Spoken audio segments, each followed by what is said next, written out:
मेरी शादी को 20 साल गुजर जाने के बाद, कठिन और खारदार तवील सफ़र करने के बाद, आज मैं जिस मकाम पर और जिस हैसियत से खड़ी थी, मैंने जो कुछ पाया था, जिस तकलीफ़ का हकीकत का इदराक मुझ पर हुआ था, वो सब कुछ सुनकर मेरी समझ में नहीं आ रहा था कि मैं फूट फूट कर रोऊं या पागलों की तरह हंसूं। मैं कुछ पा लेने की खोज में जिस मंजिल की चाह कर रही थी, कांटों भरी गुजर पर चलती हुई यहाँ तक आई थी, और यहाँ पहुँचकर मेरी समझ में नहीं आ रहा था। मैं इस सवाल में उलझकर खुद से ही सवाल कर रही थी, मैंने क्या खोया, क्या पाया। अपनी औकात का इतराक तो मेरी रूह को छलनी किए दे रहा था, और साथ पछतावा, दुख भी था। इस भयानक हकीकत को जानकर, अपनी आंखों से इस हालत में देखकर मेरा दिल खून के आंसू रो रहा था। न जाने ये कैसी आजमाइश, कैसा इम्तिहान था, कितना दुश्वार गुजार और कठिन सफ़र था। और आज इन आजमाइशों में दुख, पछतावा, अपना अपना यूं बेवकत हो जाना गरम मसलसल की तरह मेरे दिमाग पर कचोके लगा रहा था। मेरा सारा वजूद हतक के एहसास से लरसने लगा था। बेचैनी और इज़्तिराब था कि सिर रुआं की तरह बढ़ता चला जा रहा था। जले पाँव की बिल्ली की तरह मैं लाउंज में इधर से उधर चक्कर लगा रही थी। सोचने समझने की सलाहियतें जैसे सलब होती जा रही थी। ओल्ड होम में जो देखा वो मेरे लिए दुख और तकलीफ का बायस था, तो साथ ही तौहीन के एहसास से मेरा रोम रोम अजियत का शिकार था। मैं गिरने के अंदाज में सोफे पर बैठ गई और दोनों हाथों से अपना सर थाम लिया। निमरा, कान खोलकर सुन लो, ये कतई नामुमकिन है। नाइला बेगम ने सख्त लहजे में अपना फैसला सुनाया। क्यों मम्मा, ऐसा क्यों नहीं हो सकता? मैंने भी इसी अंदाज में सवाल किया। इस सवाल का क्या मतलब है तुम्हारा? तुम्हें खुद अंदाज़ा नहीं है इसकी और अपनी हैसियत का? ज़मीन और आसमान का फ़र्क है, और तुम्हारे पापा किसी सूरत इस रिश्ते पर राज़ी नहीं। उन्होंने तुम्हारा रिश्ता अपने दोस्त के बेटे वामक से तय करने का फ़ैसला कर लिया है। इसलिए बेहतरी इसी में है कि तुम इस लड़के को भूल जाओ और पेपर्स ख़त्म होते ही शादी की तैयारियों में मेरा हाथ बटाओ। ओ नो मम्मा, मैंने बेसाख्ता कहा। वामक आवारा मिजाज और बिगड़ा हुआ लड़का है।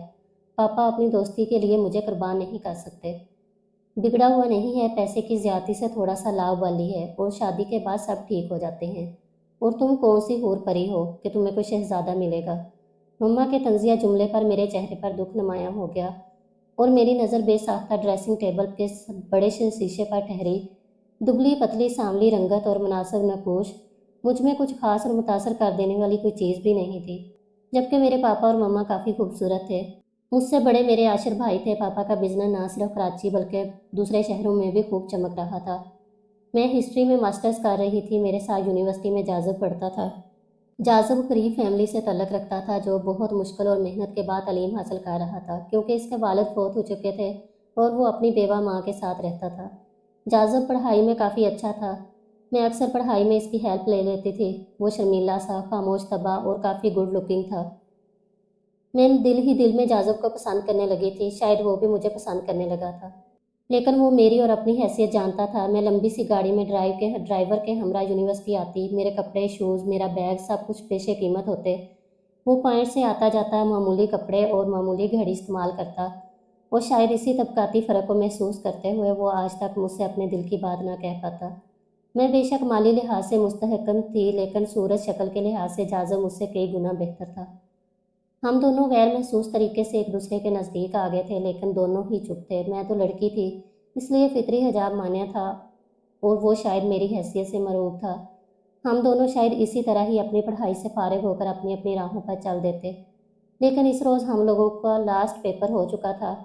हम सब फ्रेंड्स बैठकर बातें कर रहे थे कि अचानक लफ्ज़ मोहब्बत छिड़ गया। सब मोहब्बत के बारे में अपनी अपनी राय दे रहे थे, जैसे मोहब्बत ज़िंदगी है, मोहब्बत जीने के लिए ज़रूरी है, मोहब्बत के बिना ज़िंदगी अधूरी है, मोहब्बत दर्द दिल है, मोहब्बत रोग होती है, मोहब्बत सोज़े गम है, मोहब्बत अलमिया है, मोहब्बत बर्बाद कर देती है। जब जाज़ब की बारी आई तो जाज़ब ने एक लम्हा के लिए आंखें बंद की।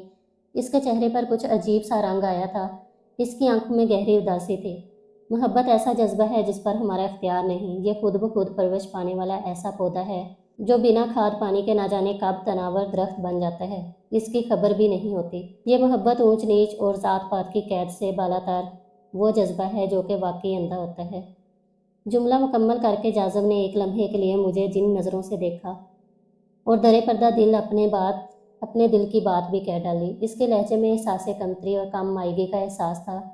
मैंने चौंक कर इसकी आंखों में देखा और इसने जल्दी से नज़रें झुका ली, लेकिन एक लम्हे में इसकी कैफियत इसके अनकहे जज्बों और इसकी खामोश आंखों में छुपे पैगाम से वाकिफ हो चुकी थी। थोड़ी देर बाद तमाम फ्रेंड्स उठकर चले गए थे और मैं जाज़ब वहीं बैठे रहे। जाज़ब, तुम्हारे इन कमेंट्स का मतलब? मैंने एक लम्हे के तौक़ुफ़ के बाद इससे सवाल किया। कुछ नहीं, इसने चौंक कर मुझे देखा, फिर घबरा कर जल्दी से बोला, जाज़ब इधर मेरी तरफ देखकर बात करो। जाज़ब को नीचे घास की तरफ देखते पाकर मैंने इसको दोबारा मुखातब किया और इसने निगाह उठाई। निम्रा, सच तो ये है कि मैं तुमसे मोहब्बत करने लगा हूँ। प्लीज़ मेरी बात का बुरा मत मानना। मोहब्बत गैर अख्तियारी और मूज़ और जज्बा है, जिसे रोकना या इसको काबू करना हम इंसानों के बस की बात नहीं, बल्कि हम खुद इसके आगे इतने ही बेबस हो जाते हैं कि वो हम पर हावी हो जाती है। मैं भी तुम्हारी और अपनी हैसियत भूलकर मोहब्बत की गिरफ्त में आ चुका हूँ। मैं जानता हूँ तुम अमीर बाप की बेटी हो, तुम्हारे परस में रोज़ इतने पैसे आते हैं जितना मेरा महीने का खर्च है, मगर दिल कमबख्त ऐसी तावीलों को कहाँ मानता है। इसने तो जुर्म कर डाला।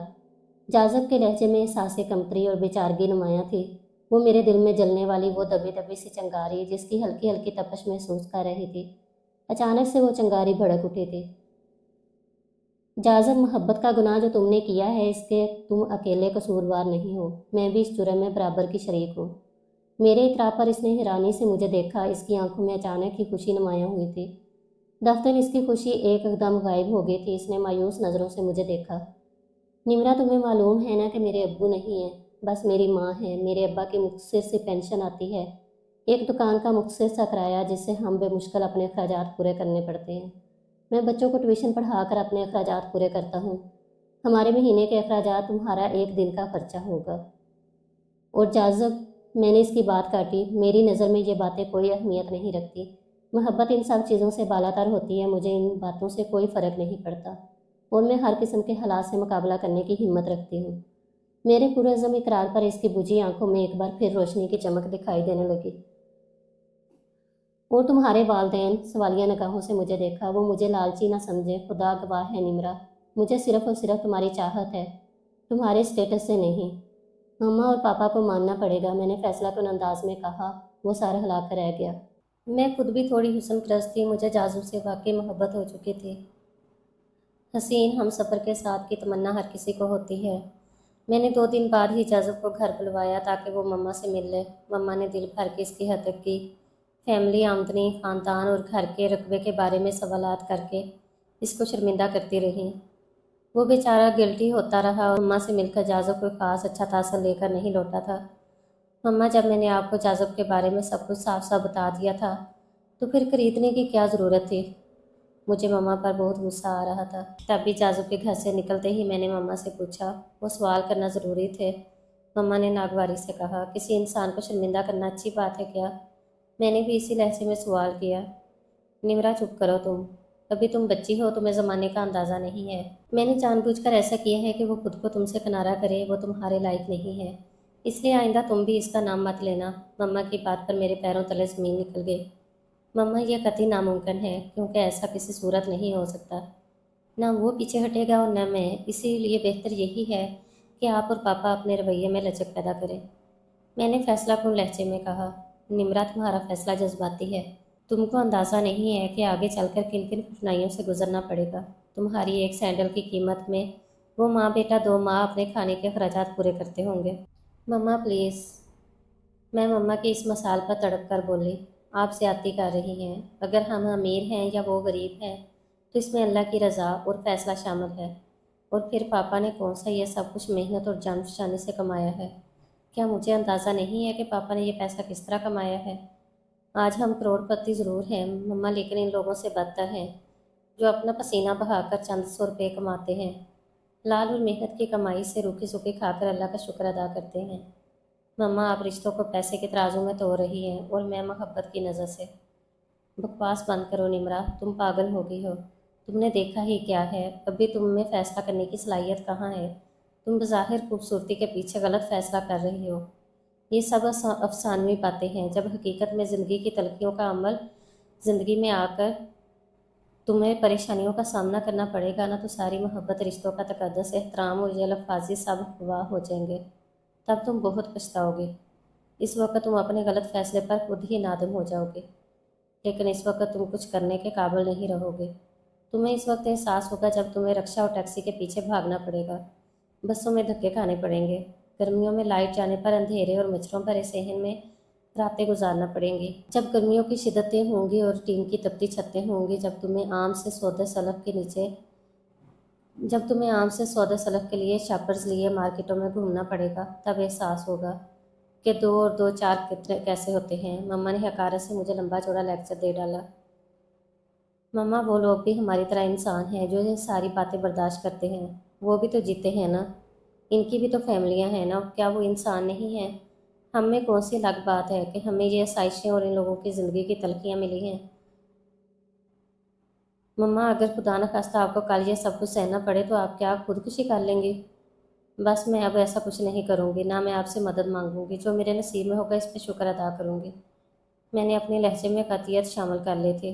نمرا، تم تصویر کا ایک رخ دیکھ رہی ہو، وہ لڑکا یقیناً ہمارا سٹیٹس دیکھ کر تم کو اپنے جال میں پھنسانے میں کامیاب ہو گیا ہے۔ محبت محض ڈرامہ ہے۔ مما پلیز ایسی بات مت کریں، اگر ایسا ہے تو آپ اور پاپا بھی تو خاندانی روایات توڑ کر یوں شادی نہ کرتے، وہ بھی آپ دونوں کی محبت ہی تھی نا۔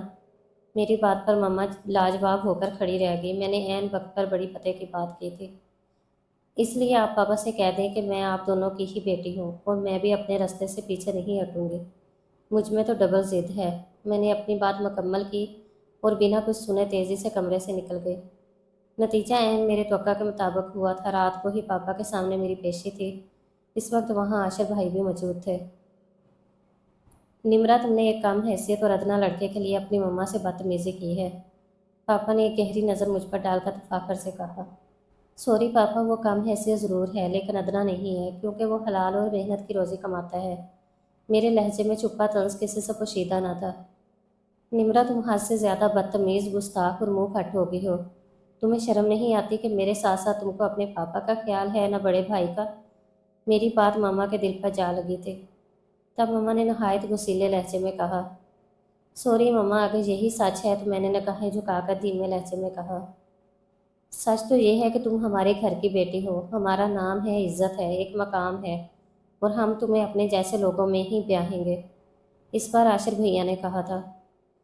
جی بھیا، مگر یہ روپیہ، پیسہ، عزت، گاڑی، بنگلہ، یہ سب کہاں سے آیا اور کب تک رہے گا؟ کیا اس بات کی گارنٹی آپ دے سکتے ہیں؟ میرے سوال پر بھیا تڑپ کے رہ گئے۔ پاپا، یہ لڑکی حد سے زیادہ بدتمیز اور خود مختار ہو گئی ہے، یہ اس حد تک بگڑ چکی ہے کہ اس کو رشتوں کی اہمیت کا بھی اندازہ نہیں ہے۔ اس سے کوئی بعید نہیں کہ کل کو یہ خود اس 2 ٹکے کے انسان کے ساتھ رشتہ جوڑ کر ہمارے منہ پر کالک مال دے۔ اس سے بہتر یہی ہے کہ ہم خود اس کا نکاح کر کے اسے خاموشی سے رخصت کر دیں۔ عاشر بھائی آپے سے باہر ہو رہے تھے۔ بھائی، انسان 2 ٹکے کا اپنے اعمال اور بیہیور سے ہوتا ہے، اس لیے یہ لفظ جازب کے لیے قطعی نامناسب ہے۔ میرے اندر نہ جانے اتنی کرواہٹ، اتنی ہمت اور طاقت کہاں سے آ گئی تھی۔ اتنا غبار جو گزشتہ کئی سالوں سے بھائی اور پاپا کی بے اعتنائی اور سرد مہری کی صورت میں میرے روم روم میں بھر چکا تھا، وہ آج قطرہ قطرہ کر کے نکلتا چلا جا رہا تھا۔ مما نے مجھ سے لاڈ کیا تھا، محبت کی تھی، میرا خیال کیا تھا، لیکن پاپا نے کبھی بھی مجھے اہمیت نہ دی تھی۔ بس ان کا نام میرے نام کے ساتھ تھا، ان کے لیے تو سب کچھ عاشر بھائی تھے۔ وہ بیٹے جو تھے، بیٹیوں کی ان کی نظر میں اہمیت نہ تھی۔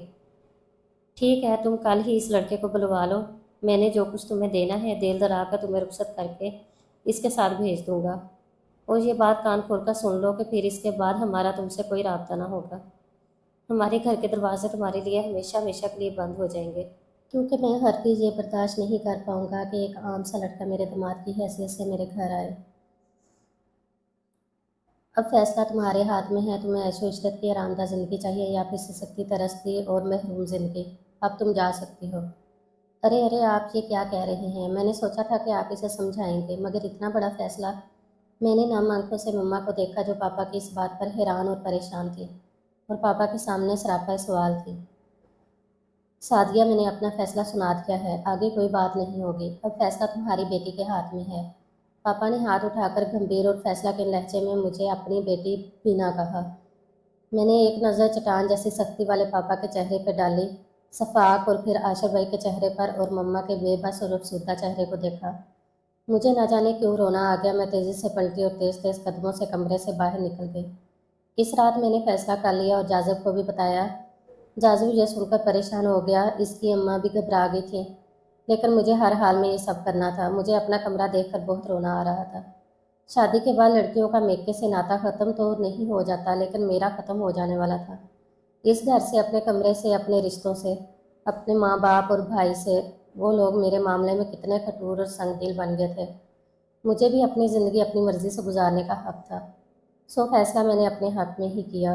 دروازے پر ہلکی سی دستک ہوئی اور مما اندر آ گئی۔ میں اٹھ کر بیٹھ گئی، نہ چاہتے ہوئے بھی میری آنکھیں نم ہو گئیں۔ اب جن حالات میں تمہاری شادی ہو رہی ہے، اس میں تو تیاری کی ضرورت ہے، نہ ہی وقت۔ تو یہ کچھ پیسے ہیں، یہ تم رکھ لو، اپنی مرضی سے ضرورت کی چیزیں خرید لینا۔ مما نے نوٹوں کی بھاری گٹی میرے سامنے رکھتے ہوئے کہا۔ میں نے زخمی نظروں سے مما کو دیکھا، دل چاہا کہ کہہ دوں اس عنایت کی ضرورت نہیں، لیکن مجھے اندازہ تھا کہ جاذب بھی ابھی کسی اچھی پوزیشن میں نہیں تھا، ہمیں پیسوں کی ضرورت بھی تھی۔ میں نے خاموشی سے پیسے تھام لیے۔ ہاں، کل عصر کے بعد تمہارا نکاح گھر میں ہوگا، اس لیے تم اس لڑکے کو کہہ دو ٹائم پر عصر کی نماز کے بعد آ جائے، مما نے کہا اور اٹھنے لگی۔ اور ہاں، جاتے جاتے وہ پلٹی، اپنے روم سے جو لے کر جانا چاہو لے کر جا سکتی ہو۔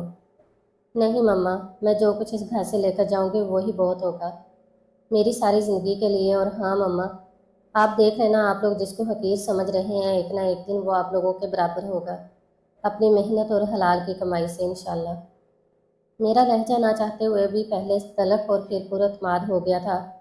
مما نے ایک نظر مجھے دیکھا، نہ جانے ان کی نظروں میں کیا تھا کہ میں ایک لمحے کے لیے ڈول گئی، مگر دوسرے لمحے ہی مما منہ بنا کر پلٹ کر دروازے کی جانب بڑھ گئی اور میں سوچتی رہ گئی۔